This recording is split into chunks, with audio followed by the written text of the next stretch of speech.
Hi everyone, நான் doctor Sasitharan. So இன்றைக்கி நம்ம பார்க்க போகிற மெடிக்கல் கண்டிஷன் டாபிக் என்னென்னு கேட்டிங்கன்னா ஹைப்போதைராய்டிசம். ரொம்ப ஒரு காமனான ஒரு எண்டோக்ரைன் சொல்லுவோம். எண்டோக்ரைன்னா ஒரு நாணமில்லா சுரபியிலேருந்து வர ஒரு பிரச்சனை தான்.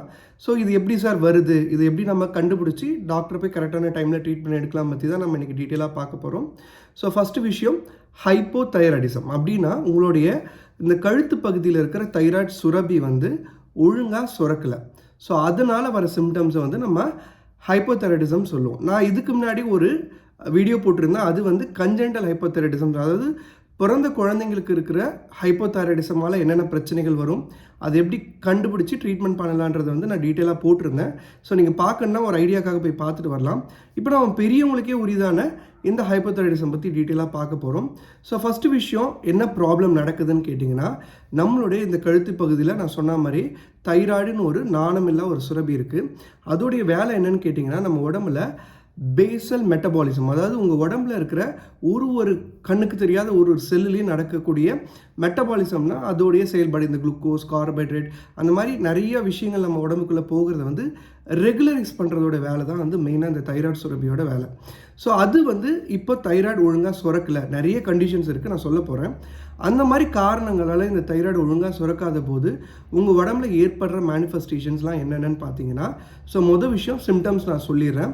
ஸோ எப்போ இந்த தைராய்டு ஒழுங்காக வேலை செய்யலையோ நீங்கள் மோஸ்ட்லி நிறைய டைம் என்ன ஃபீல் பண்ணுவீங்கன்னா, நான் ரொம்ப கம்மியாக தான் சாப்பிட்றேன், ஆனால் வெயிட் குறைக்கணும்னு நினைக்கிறேன், வெயிட் குறையவே மாட்டேங்குது, மாறாக வெயிட் ஏறிட்டே போகுது. முதல் ஒரு காமனான சிம்டமாக இருக்கும்.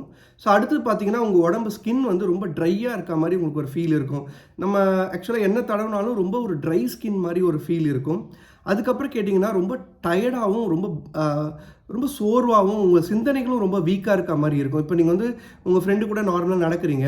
ஸோ முன்னாடி நடந்ததை விட இப்போ அவங்க கூட நடக்கக்குள்ளே ரொம்ப ஒரு டல்லாக, பொறுமையாகவும், கொஞ்சம் லேசின்னு சொல்லுவோம்ல, அந்த மாதிரி ரொம்ப ஒரு வீக்காக உங்களுக்குள்ளே ஒரு ஃபீல் பண்ணுறது, அந்த ஃபட்டிக்னு சொல்லுவோம், அந்த மாதிரி ஒரு ஃபீலிங்ஸ் உங்களுக்குள்ளே வர ஆரம்பிச்சிருக்கும். அதுக்கப்புறம் கோல்டு இன்டாலரன்ஸ். இப்போ எல்லோரும் ஒரு கிளாஸ் ரூமில் உட்காந்துருப்பீங்க, இப்போ ஃபேன் போடுவாங்க, மற்றவங்க யாருக்குமே அது ரொம்ப குளிர் தெரியாது. பட் ஆனால் உங்களுக்கு ரொம்ப ஒரு அதிகப்படியான ஒரு குளிரும் நடுக்கமும் அந்த மாதிரி ஒரு ஃபீலிங் இருக்கும். அப்புறம் ரொம்ப ஆன்சியஸ் ஆவீங்க, அதாவது ரொம்ப பதட்டப்படுவீங்க. முன்னாடிலாம் அந்த மாதிரி இருந்திருக்காது. இப்போ நமக்கு என்னமோ திடீர்னு ஒரு பதட்டமான ஒரு ஃபீலிங், அந்த மாதிரிலாம் ஒரு குறிப்பிட்ட காலத்தில் நீங்கள் அது உணர ஆரம்பிச்சிருப்பீங்க. ஸோ அதுக்கப்புறம் ஒரு முக்கியமான சிம்டம்ஸ் என்ன கேட்டிங்கன்னா, ஹோர்ஸ்னஸ். அதாவது நீங்கள் பேசுகிறீங்க, இப்போ நான் பேசுகிற வார்த்தையில் எவ்வளோ தெளிவு இருக்குது, ஆனால் உங்களுக்கு இந்த ஹைப்போதைராய்டிசம் வந்திருந்ததுன்னா, உங்களுடைய தைராய்டு ஒழுங்காக சுரக்கலைன்றக்குள்ளே உங்களுக்கு ரொம்ப ஒரு ஹோர்ஸான வாய்ஸ்னா அந்த மாதிரி வாய்ஸில் ஒரு கடுமைனஸ் வர்றது, அது நீங்கள் ஃபீல் பண்ணலாம்.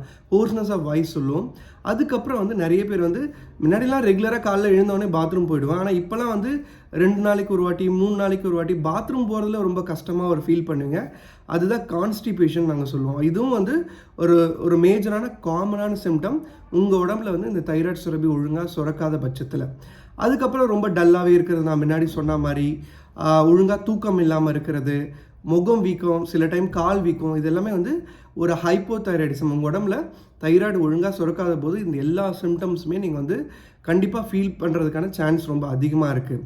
சரிங்க சார், இந்த சிம்டம்ஸ்லாம் என்னென்ன வருதுன்னு நீங்கள் சொல்லிட்டீங்க, நாங்கள் எங்களுக்கு தைராய்டு இருக்கான்னு நாங்கள் எப்படி தெரிஞ்சுக்கிறது அப்படின்னு கேட்டிங்கன்னா, ஸோ மெஜாரிட்டி டைம் உங்கள் உடம்புல தைராய்டு சுரக்கலைன்னக்குள்ள இந்த டிஎஸ்ஹெச்ன்ற ஒரு ஹார்மோன் ரொம்ப அதிகமாக உங்கள் மூளையிலேருந்து சுரக்க ஆரம்பிக்கும். ஏன்னா ஏன் இந்த தைராய்டு வேலை செய்யலைன்றது பிரெயின்லேருந்து ஒரு ரிஃப்ளெக்ஸ் சொல்லுவோம். அது என்ன பண்ணுன்னா, இந்த டிஎஸ்ஹெச் அதிகமாக சுரக்கக்குள்ள ஆட்டோமேட்டிக்காக நிறைய டைம் உங்களுடைய தைராய்டு கிளாண்ட் வீக்கமாக இருக்கும்.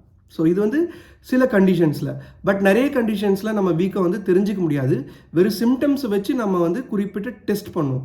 என்ன டெஸ்ட்டு கேட்டிங்கன்னா, இந்த தைராய்டு ஃபங்க்ஷன் டெஸ்ட். காலையில் வெறும் வயிற்றில் ஒரு 7லேருந்து 7:30 அந்த மாதிரி டைமில் தான் தைராய்டு டெஸ்ட் எப்பயுமே பண்ணணும். அதில் நீங்கள் என்னென்ன பேராமீட்டர்ஸ் பார்க்கணுன்னு கேட்டிங்கன்னா, டிஎஸ்ஹெச் தைராய்டு செக்ரேட்டிங் ஹார்மோன், ஓகேங்களா, ஆர் தைராய்டு ஸ்டிமுலேட்டிங் ஹார்மோன், அதுக்கப்புறம் T3, T4, free T3, free T4, இதெல்லாம் பார்த்து அதில் டிஎஸ்ஹெச் குறிப்பிட்ட லெவல் 10க்கு மேலே இருக்குது, சிம்டம்ஸ் இல்லாமல் 10க்கு மேலே இருந்தாலோ, சிம்டம்ஸோட 5.5க்கு மேலே இருந்தாலோ, தைராய்டு சிம்டம்ஸோடு இருந்தாலோ உங்களுக்கு ஹைப்போதைராய்டிசம்ன்றது நம்ம கன்ஃபார்ம் பண்ணுற மாதிரி இருக்கும். சரிங்க சார், சிம்டம்ஸ்லாம் சொல்லிட்டீங்க, ஏன் ஹைப்போதைராய்டிசம் எங்களுக்கு வருது, எங்களுக்கு இவ்வளோ நாள் நல்லா தானே இருந்தோம், திடீர்னு ஏன் எங்களுக்கு தைராய்டு ஒழுங்காக சுரக்கலைன்னு கேட்டிங்கன்னா, நான் குழந்தைங்களுக்கு சொன்ன காரணம் பிறவியிலே குழந்தைங்களுக்கு தைராய்டு சுரபி சுரக்காமல் இருக்கிறதுனால. ஆனால் பெரியவங்களுக்கு ரொம்ப காமனான காரணம் என்னன்னு கேட்டிங்கன்னா, மொதல் விஷயம் என்னென்னா ஆட்டோஇம்யூன் ஆர் ஹஷிமோட்டோ தைராய்டிட்டிஸ் சொல்லுவோம். இந்த கண்டிஷனில் என்னென்னா உங்கள் உடம்புல இருக்கிற தைராய்டு சுரபிக்கு எதிராகவே வந்து உங்களோட உடம்பு வேலை செய்கிறது ஹஷிமோட்டோ தைராய்டிட்டிஸ். இது எப்படி சார் நாங்கள் தெரிஞ்சுக்கிறது கேட்டிங்கன்னா, நீங்கள் முன்னாடியே பண்ணியிருந்த அந்த தைராய்டு ஃபங்க்ஷன் டெஸ்ட் கூட உங்கள் டாக்டர் உங்களுக்கு வந்து இந்த ஹஷிமோட்டோ தைராய்டிட்டிஸ் அப்படின்னு திங்க் பண்ணாங்கன்னா அவங்க இந்த குறிப்பிட்ட டெஸ்ட் ஆன்டி டிபிஓன்னு ஒரு டெஸ்ட் அனுப்புவாங்க. அது மூலயமா உங்களுக்கு வந்து இதனால தான் வந்து தைராய்டு ஹார்மோன் சுரக்கலையான்றது தெரிஞ்சுக்கலாம். இன்னொரு குறிப்பிட்ட கண்டிஷன் என்னென்னு கேட்டிங்கன்னா, நம்ம ஊரில் இப்போ இல்லை, பழங்காலத்தில் முன்னாடி வந்து இந்த உப்பில் வந்து அயோடின் சேர்க்க மாட்டாங்க. அதனால் நிறைய டைம் வந்து இந்த ஹைப்போதைராய்டிசம் வரும். ஆனால் இப்போ வர எல்லா உப்புலேயுமே வந்து அயோடைஸ்டு சால்ட் தான் வருது. நீங்களும் கன்ஃபார்ம் பண்ணிக்கோங்க, உங்கள் வீட்டில் யூஸ் பண்ணுற உப்பு வந்து அயோடைஸ்டு சால்ட்டா அப்படின்றத வந்து நீங்கள் ஒரு வாட்டி செக் பண்ணிக்கலாம். அந்த உப்பு பாக்கெட்டில் அயோடைஸ்டு போட்டிருக்கான்னு ஒரு வாட்டி நீங்கள் கன்ஃபார்ம் பண்ணிக்கலாம். அதுக்கப்புறம் சில குறிப்பிட்ட இன்ஃபெக்ஷன்ஸ் அந்த மாதிரி சில காரணங்கள் வந்து உங்கள் தைராய்டு சுரபியை வந்து பாதிக்கிறதுனால தைராய்டு சுரக்காமல் இருக்கலாம். உங்களுக்கு ஏதேனும் தைராய்டு சர்ஜரி ரேடியேஷன் மூலயமா தைராய்டில் ஏதாவது கட்டி வந்து சர்ஜரி பண்ணியிருந்து தைராய்டு கிளாண்ட் எடுத்திருந்தாலும் உங்களுக்கு வந்து தைராய்டு ஹார்மோன் சுரக்காது. நீங்கள் லைஃப் லாங் தைராய்டு சப்ளிமெண்டேஷன்ஸ் எடுக்கிற மாதிரி இருக்கும். ஸோ என்னென்ன சிம்டம்ஸ் காரணங்கள் எல்லாமே சொல்லியிருந்தேன். என்ன சார் ட்ரீட்மெண்ட்?